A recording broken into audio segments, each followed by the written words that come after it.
ప్రియ సహోదరి సహోదరులారా, నేటి సువార్తలో జక్కయ్య పరివర్తన గురించి ధ్యానం చేసుకుంటున్నాం. ఒకరోజు యేసు ప్రభు యెరికో పట్టణంలో ప్రవేశించినప్పుడు యెరికో పట్టణంలో నివసించే జక్కయ్య అనే సుంకరి ప్రభుని చూడాలని ఆశపడ్డాడు. ప్రభుని చూడటానికి వెళ్ళినప్పుడు అతడు ప్రభుని చూడలేకపోయాడు. ఎందుకంటే ప్రభు చుట్టూ అనేక మంది ప్రజలు అడ్డుగా ఉన్నారు.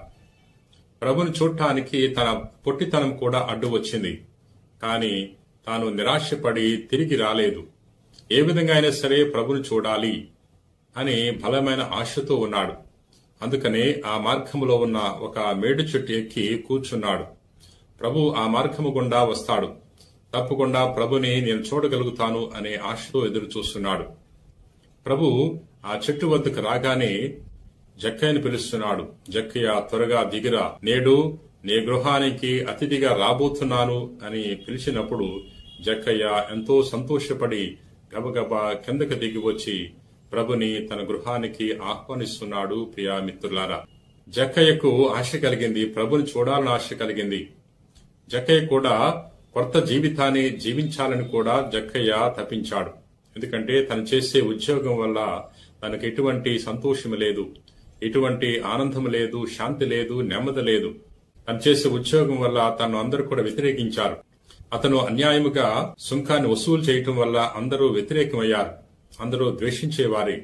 ప్రభు చుట్టూ ఉన్న వారందరూ కూడా జక్కయ్యను ద్వేషించేవారే, జక్కయ్యను పాపిగా పరిగణించేవారే. అటువంటి వారందరి యొక్క సమక్షంలో ప్రభు జక్కయ్యకు గుర్తింపునిస్తున్నాడు. జక్కయ్యను ప్రేమతో పిలుస్తున్నాడు. ప్రియా సహోదరి సహోదరులారా, జక్కయ్య హృదయము కరిగిపోయింది. ఎంతో సంతోషముతో పొంగిపోయి ప్రభు చెంతకొచ్చాడు. ప్రియా సహోదరి సహోదరులారా, జక్కయ్య ఏ విధంగా అయితే ప్రభుని చూడాలని తప్పించాడో మనం కూడా ప్రభు కొరకు తప్పించాలి. ప్రభు యొక్క బోధలు ఆలకించటానికి తప్పించాలి. ప్రభు యొక్క అనుభూతిని పొందుకోవటానికి మనము తప్పించాలి. ప్రియా సహోదరి సహోదరులారా, ప్రభు జక్కయ్యని పిలిచాడు, పేరు పెట్టి పిలిచాడు. జక్కయ్య, త్వరగా దిగిరమ్మన్నాడు. అదే విధముగా ప్రభు ఈ రోజు మనకు కూడా తెలియజేస్తున్నాడు, మనల్ని కూడా పేరు పెట్టి పిలుస్తున్నాడు.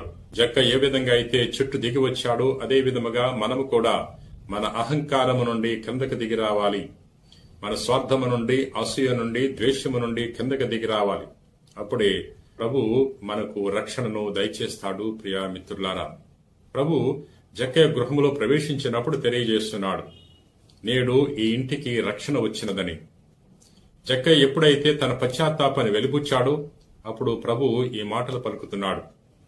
జక్కయ్య తన పశ్చాత్తాపాన్ని వెలిబుచ్చడానికి ఈ విధంగా తెలియజేస్తున్నాడు, ప్రభు, నా ఆస్తిలో సగాన్ని పేదలకు దానం చేస్తాను. నేను ఎవరికైనా అన్యాయం చేస్తే వారికి 4 రెట్లు చెల్లిస్తాను అని నిజమైన పశ్చాత్తాపాన్ని వెలిబుచ్చుతున్నాడు. ప్రియ సహోదరి సహోదరులారా, జక్కయ్య ప్రభుని తెలుసుకుని ప్రభు యొక్క రక్షణ పొందుకున్నాడు. మనం కూడా జక్కయ్య వలె మన పాప జీవితాన్ని, పాత జీవితాన్ని వదిలిపెట్టి కొత్త జీవితాన్ని మనము స్వీకరించాలి. ఎప్పుడైతే మరి క్రీస్తుని వెతుకుతామో, క్రీస్తు యొక్క దర్శన భాగ్యాన్ని పొందుకుంటామో, ఎప్పుడైతే యేసుక్రీస్తు ప్రభు మన గృహములో, మన హృదయములో ప్రవేశిస్తాడో అప్పుడు మన యొక్క జీవితానికి రక్షణ అనుగ్రహింపబడుతుంది. ప్రియా మిత్రులారా, ప్రార్థన చేసుకుందాం. ప్రేమ కలిగిన ప్రభువా, దయగిన సర్వేశ్వర, ప్రభా, నిన్ను స్తుతిస్తున్నాం, మహింపరుస్తున్నాం, ఘనపరుస్తున్నాం. ప్రభా, జక్కయ్య నేను చూడాలని ఎంతగానో తపించాడు, తన జీవితాన్ని మార్చుకున్నాడు. మేము కూడా మా జీవితంలో మా తప్పిదాలకు హృదయ పరివర్తన చెంది పశ్చాత్తాపడి కొత్త జీవితాన్ని, పవిత్రమైన జీవితాన్ని జీవించే వాక్యాన్ని మాకు ప్రసాదించండి. ప్రభా, ఈ రోజున ఎవరెవరైతే ఈ వాక్యాన్ని ఆలకించి ప్రార్థన చేయుచున్నారో అటువంటి వారందరినీ కూడా పేరు పేరున దీవించమని మా నాథుడైన క్రీస్తు ద్వారా మనవి చేయుచున్నాం తండ్రి. ఆమెన్.